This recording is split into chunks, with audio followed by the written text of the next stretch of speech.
돈 그릇을 키우는 6가지 방법. 주 100시간 노동하는 부자가 아니라 주 10시간만 일해도 부자가 되는 시스템을 만들어라. 지은이 김승현, 출판사는 성안당 출판사입니다. 먼저 지은이에 대해서 알아보도록 하겠습니다. 지은이 김승현 대표는 대학교 앞 옷가게를 시작으로 온라인 의류 쇼핑몰, 닭강정 가게, 600평 규모의 대형 레스토랑, 곱창 전문점, 돼지찌개 전문점, 한우 식육당, 분식집, 조조 칼국수, 육가공 업체까지 25곳의 매장을 단 한 번의 실패도 없이 성공적으로 안착시킨 청년 사업가입니다. 무걸리 점포를 인수해서 죽어가는 가게에 생명력을 불어넣는 열혈 장사꾼으로도 유명합니다. 현재 우리나라에서 장사가 가장 잘 되는 칼국수 가게를 운영하고 있지만 그는 자신의 사업이 시한부라고 단언합니다. 6개월이냐 1년이냐 10년이냐 시간의 차이가 있을 뿐 언젠가는 문을 닫아야 하기 때문이죠. 제대로 된 기업은 시간이 지날수록 그 가치를 인정받지만 안타깝게도 장사는 가치를 인정받지 못하고 쇠락의 길로 들어설 수밖에 없습니다. 그가 6개월을 1년으로, 1년을 3년으로, 3년을 10년으로 장사의 생명력을 연장하기 위해 쉼없이 노력하는 이유이기도 합니다. 저도 자영업을 운영을 많이 해봤는데요. 직원이 없이 혼자 운영을 하게 되는 경우에는 일용직 노동자라는 생각이 들었습니다. 직장을 다닐 때는 아프거나 일이 있어서 결근을 하게 돼도 일정한 급여를 보장받을 수 있는데요. 자영업을 운영하는 경우에는 본인이 일을 하지 않으면 그날의 수익은 없기 때문에 일용직 노동자 같다라는 생각을 해본 적이 있습니다. 먼저 프롤로그를 살펴보겠습니다. 성공을 담아낼 그릇을 키워라. 성공을 담아낼 그릇을 준비하지 못한 사람은 눈앞에 기회가 와도 이를 담을 수 없다. 행여 담더라도 그 무게를 견디지 못해 넘어지거나 깨지기 일쑤다. 특히 장사꾼에게 그릇은 절대적이다. 자신의 그릇 크기만큼 손님을 담고 자신의 그릇 크기만큼 매장을 키울 수 있기 때문이다. 23살 10평 매장에서 처음 장사를 시작했을 때 내가 그릇에 가장 먼저 담은 건 돈이 아닌 사람이었다. 연매출 120억 원을 내는 식품회사를 운영하는 지금도 이 원칙에는 변함이 없다. 고객, 직원, 매출, 시간을 담는 그릇이 준비되어야 비로소 돈이 고인다. 내 그릇에 사람을 담아야 돈이 따라오고 고객에 취해야 돈이 쫓아오는 것이다. 문제는 장사를 너무 쉽게 생각한다는 데 있다. 배운 게 없어서, 할 게 없어서 장사를 해보고 싶다는 사람이 많다. 만약 이들에게 회사를 하나 차려보라고 하면 어떨까? 대부분 회사를 내가 어떻게? 라고 반문할 것이다. 그런데 가게를 내는 것은 작은 회사를 차리는 것과 같다. 아무리 작은 가게라도 기획, 영업, 마케팅, 인사, 재무, 노무 등 경영과 관련된 영역이 반드시 필요하다. 일례로 마케팅만 봐도 그렇다. 사업주가 마케팅에 맞자도 모르면 외주 마케팅 업체에게 끌려다녀야 한다. 돈은 돈대로 쓰고 효과는 효과대로 보지 못하는 이중고를 겪게 되는 것이다. 회사 인사팀마다 채용 기준이 있듯 사업주도 자신에게 필요한 사람을 보는 안목과 직원을 뽑는 기준이 있어야 비로소 인력난에서 벗어날 수 있다. 이는 사업을 성공시키기 위해 반드시 필요한 과정이다. 그런데 열의 아홉이 이와 같이 잘되기 위한 과정은 생략하고 잘된 후만 생각한다.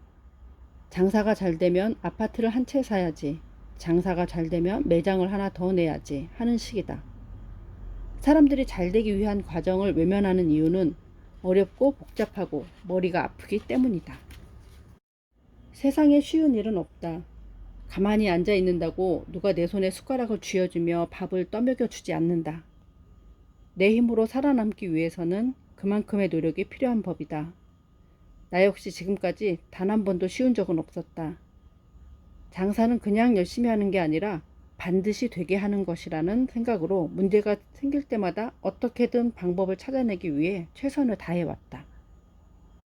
우리가 그렇게 원하는 경제적 자유를 얻기 위해서는 급여 생활자가 아닌 사업소득자가 돼야 한다. 그렇다고 단순히 사업소득자에 그쳐서도 안 된다. 365일 자신의 노동력을 갈아 넣어야만 굴러가는 사업체라면 급여 생활자와 다를 게 없다. 그래서 시스템이 필요한 것이다. 주 100시간 노동하는 부자가 아니라 주 10시간만 일해도 부자가 되는 시스템을 만들어야 한다. 처음 출간 제안을 받았을 때 내가 뭐라고 책을 내지? 내 이야기가 책이 될 수 있나? 라는 생각에 고민이 많았다. 그런데 수많은 유튜브 댓글과 DM을 통해 상담을 요청해 오는 사람들을 보면서 어쩌면 미천한 내 이야기가 도움이 될지도 모르겠다는 생각이 들었다. 많이 부족하지만 지난 13년의 노하우를 담기 위해 최선을 다했다. 내 이야기가 단 한 사람에게라도 도움이 된다면 더 바랄 게 없다. 작은 그릇은 빨리 채워진다. 큰 그릇을 채우려면 그만큼 오랜 시간이 필요하다. 그러므로 빨리 채워진 다른 사람의 작은 그릇을 보며 조급해하지 마라. 지금 이 순간에도 성공을 담아낼 그릇을 키우기 위해 고군분투하는 이 땅의 모든 자영업자의 건투를 빌며 2025년 5월 김승현. 이 책에서 김승현 씨는 장사꾼에게 성공을 담아낼 그릇은 절대적으로 중요하다. 자신의 그릇 크기만큼 손님을 담고 자신의 그릇 크기만큼 매장을 키울 수 있기 때문에 그릇을 강조했는데요. 목차만 봐도 핵심 키워드가 잘 나타나 있습니다. 돈그릇을 키우는 방법 1. 홀로서기. 돈그릇을 키우는 방법 2. 고객 창출. 돈그릇을 키우는 방법 3. 소비심리. 돈그릇을 키우는 방법 4. 사람. 돈그릇을 키우는 방법 5. 리스타트. 돈그릇을 키우는 방법 6. 자기절제.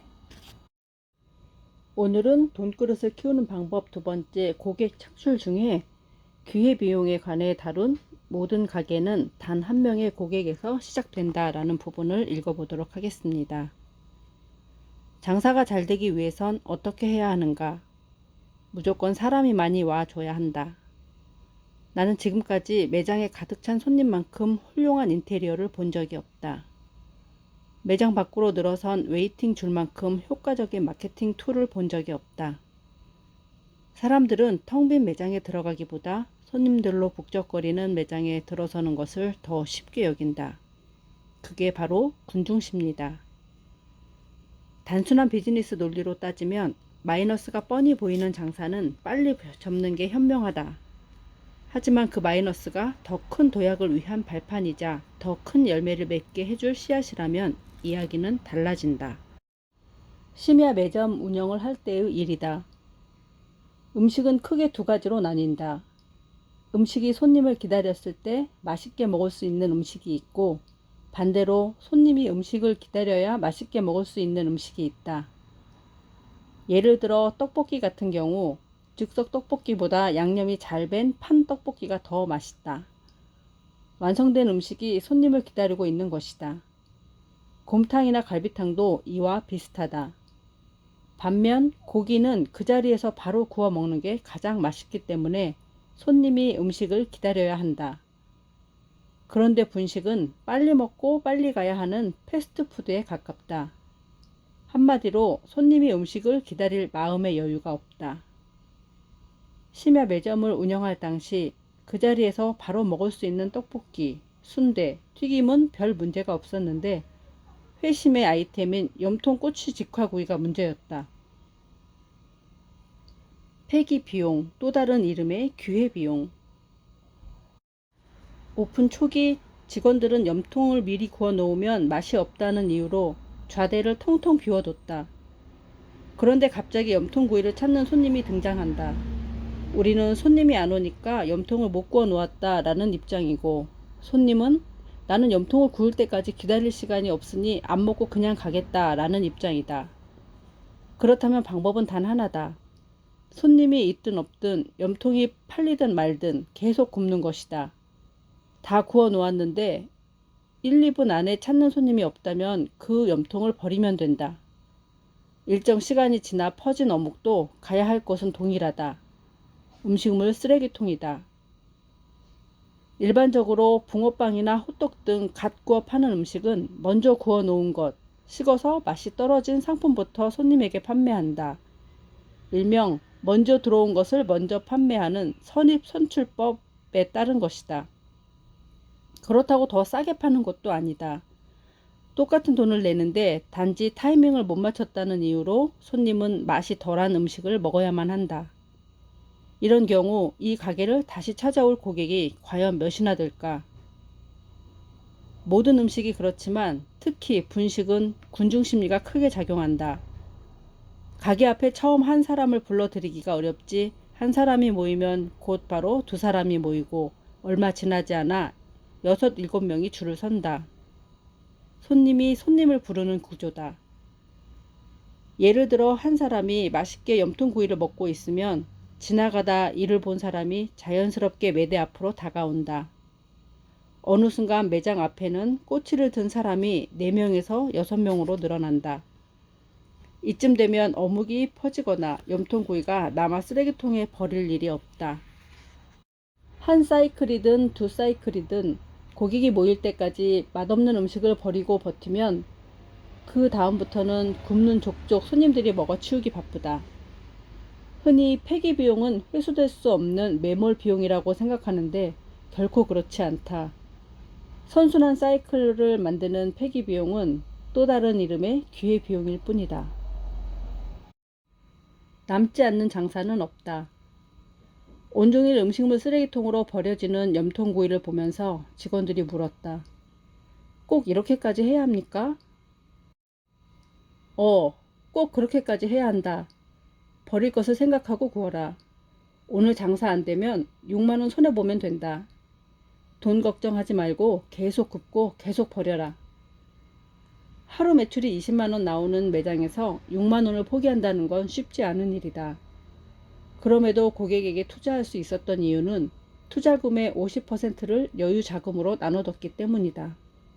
모든 가게는 단 한 명의 고객에서 시작된다. 그래서 창업 초기 손님이 매우 중요하다. 만약 오늘 6팀의 손님을 받았다고 하자. 그런데 그중 3팀은 염통구이를 막 굽고 있을 때 도착해 최상의 염통을 맛보고 돌아갔다. 반면 나머지 3팀은 운이 없게도 1시간 전에 구워놓은 염통을 맛보았다. 만족한 손님이 50%, 불만족한 손님이 50%다. 한 사람 한 사람이 너무나 중요한 창업 초기 재료비 몇 푼 아끼려다가 50%의 손님을 잃고 마는 것이다. 창업 초기에는 허수보다 진수가 중요하다. 하루 한 팀이 오더라도 그 사람들이 우리 가게에 좋은 이미지를 가지고 돌아가 자발적으로 입소문을 낼 수 있는 환경을 만들어줘야 한다. 단언컨대 세상에 남지 않는 장사는 없다. 단지 이윤을 적게 남기느냐 많이 남기느냐의 차이가 있을 뿐이다. 돈에 쫓기지 않고 버티기 위해서는 무엇보다 여유 자금을 만들어 놓는 게 중요하다.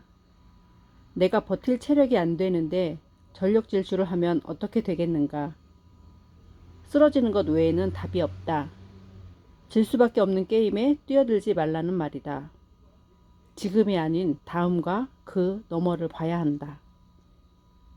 장사하면 안 되는 사람들이 장사를 시작하고 장사가 안 된다고 발을 동동 구른다. 실제로 요즘 가장 많이 듣는 질문이 어떻게 하면 돈을 벌 수 있느냐, 어떻게 하면 장사를 잘할 수 있느냐다. 그리고 요즘 들어 내가 가장 많이 하는 대답은 장사하지 말라는 것이다. 물론 모든 사람에게 이런 말을 하는 건 아니다. 누가 봐도 준비가 안 됐는데 젊은 패기나 자본력만 믿고 무작정 뛰어드는 사람들을 만류할 뿐이다. 사실 장사 비법이라는 건 별다른 게 없다. 우리가 물건을 팔고자 하는 대상이 누구인가? 당연히 고객이다. 다른 사람들이 고객에게 무엇을 팔까라고 고민할 때 나는 고객에게 무엇을 줄 수 있을까를 숙고한다. 내가 얼마를 투자해 얼마를 벌 수 있을까를 고민하는 것이 아니라 내가 고객이라면 이 가게를 다시 오고 싶을까를 생각한다. 사장의 입장이 아니라 고객의 입장에서 또 오고 싶은 가게로 만드는 게 장사의 핵심이기 때문이다. 그런데 장사 비법을 묻는 사람들과 대화를 나눠보면 신기하게도 돈 이야기만 한다. 분명 장사 노하우를 배우고 싶다고 찾아왔는데 땅 파서 장사하는 거 아니잖아요. 결국 돈 벌려고 장사하는 것 아니겠습니까? 내가 투자한 게 얼만데 그 이상은 벌어야죠. 어떻게 하면 돈을 잘 벌 수 있을까요? 라는 질문만 한다. 이들에게 브랜드 파워, 매출보다 볼륨, 고객 창출, 선순환 사이클, 디테일의 힘, 직원 존중 등을 말하면 무슨 말인지는 잘 알겠다. 근데 어떻게 해야 돈을 벌 수 있느냐라고 되묻는다. 돈을 담을 그릇 자체가 준비되지 않은 사람들이다. 이는 빵 만드는 기계를 사러 와서 기계 대신 빵 100개를 구입해 돌아가겠다는 것과 같다. 빵 만드는 기계가 있어야 빵을 100개, 1000개 생산할 수 있는데 그 과정이 너무 어려우니 눈앞에 놓인 빵을 가져다 팔겠다고 말하는 것이다. 과정이 힘들다고 중간에 포기해버리면 평생 남이 만들어 놓은 빵을 떼다가 팔 수밖에 없다. 장사하는 사람들 가운데 99%가 돈 버는 방법만 궁리하는데 그들과 똑같은 생각, 똑같은 무기를 들고서 어떻게 승리하기를 바라는가? 고객에게 무엇을 돌려줄 것인가? 지은이의 사업 철학을 엿볼 수 있는 부분이었습니다. 그리고 장사를 하고 싶어 하는 분들이 계실 거라고 생각하는데요. 이런 사람은 장사를 해서는 안 된다라고 나와 있는 부분이 있습니다. 마음 편히 내 장사를 하고 싶다고 이꼴저꼴 다 보기 싫다면서 잘 다니던 회사를 나와 개인 커피 전문점을 차린 사람이 있었다. 대학 시절 프랜차이즈 커피 전문점에서 6개월 아르바이트를 한 게 전부였지만 왠지 모르게 성공할 자신이 있었다고 한다. 친구가 디저트 가게를 오픈하였는데 자신이라고 못할 이유가 뭐냐 싶었다는 것이다. 각 브랜드 커피 전문점의 특징과 동네 상권을 열심히 분석한 뒤 창업한 친구에게 디저트를 공급받는 등 나름 차별화 전략도 세웠다. 하지만 창업 6개월 만에 패배를 인정하고 쓸쓸히 폐업의 길로 들어서고 말았다. 자신의 진짜 경쟁 상대가 스타벅스와 메가커피가 아니라 매장 건너편에 위치한 맥도널드의 카페라떼였다라는 사실을 뒤늦게 깨달았다는 것이다. 흔히 마음 편히 내 장사를 하고 싶다라고 말하는데 애초에 공식 자체가 틀렸다. 마음 편하게는 직장 생활을 할 때나 쓸 수 있는 말이다. 직장인은 마음 편하게 내 업무만 하고 마음 편하게 주말에도 쉴 수 있지만 장사는 다르다. 태어나 처음 듣는 낯간지러운 사장님 소리에 익숙해지는 것도 잠시. 어느새 사장님 부르는 소리만 들어도 노이로제에 걸릴 지경이다. 전날 주문한 재료가 잘못 들어왔을 때, 손님이 클레임을 제기했을 때, 전기가 나갔을 때, 시청이나 관공서에서 사람이 찾아왔을 때, 수도관이나 변기가 막혔을 때, 하다못해 손님이 그릇을 깼을 때도 사장님을 찾는다. 조물주도 아닌데 모든 시작과 끝에 자신이 있어야 하니 환장할 노릇이다. 장사는 안 돼 죽겠는데 속도 모르고 해맑게 명절 선물을 받아가는 아르바이트생이 오히려 부럽다는 창업자도 있었다. 공부한다고 모든 학생이 명문대에 진학할 수 있는 게 아니듯 창업한다고 모든 사람이 성공하는 건 아니다. 상위권 성적에 들 자신이 없으면 일찌감치 대학을 포기하고 다른 진로를 찾아야 하듯 1000곳의 가게 중 5등 안에 들 자신이 없으면 장사를 시작하지 않는 게 맞다. 그럼에도 창업 아리에서 벗어나지 못해 장사를 꼭 해야겠다면 다음 5가지 질문에 대한 답을 고민해보라. 첫째, 왜 회사를 그만두고 창업을 해야 하는가? 둘째, 왜 지금 해야 하는가? 셋째, 왜 이 자리여야 하는가? 넷째, 왜 이 아이템이어야 하는가? 다섯째, 1000곳의 가게 중 5등 안에 들 자신이 있는가? 이 질문에 단 하나라도 구체적인 대답을 할 수 없다면 당신은 장사를 하면 안 된다. 이제 개인 식당은 동종 업종뿐 아니라 마트와 편의점과도 경쟁해야 한다. 고객이 기꺼이 지갑을 열 정도의 제품과 서비스를 만들어낼 수 없다면 장사는 시작도 안 하는 게 낫다. 오히려 그게 돈을 버는 길이다. 이 책 돈 그릇을 키우는 6가지 방법에는 남들이 가게 하나도 성공시키기 어렵다는데 무려 25개의 매장을 단 한 번의 실패 없이 흑자를 냈고 120억 원 이상의 매출을 올리는 사업가가 될 때까지의 과정을 자세히 기술해 놓았습니다. 초심자들이 흔히 저지르는 실수, 직원과의 관계, 오전 장사가 힘든 이유, 물건이 아닌 소통을 팔아야 하는 이유, 무례한 손님을 대처하는 방법, 배달 손님을 매장으로 연결되게 하는 방법, 고객의 심리, 돈을 아껴야 하는 부분과 돈을 써야 하는 부분, 프랜차이즈의 장점과 단점 등 음식 장사가 아니더라도 장사를 하고 계신 분들이나 장사를 시작하려고 생각하시는 분들에게 도움이 많이 되는 팁들과 철학이 녹아있는 책으로 읽어보시면 도움이 많이 되실 것 같습니다. 오늘도 긍정 확언으로 마무리하겠습니다. 나는 날마다 모든 면에서 점점 더 좋아지고 있다. 감사합니다.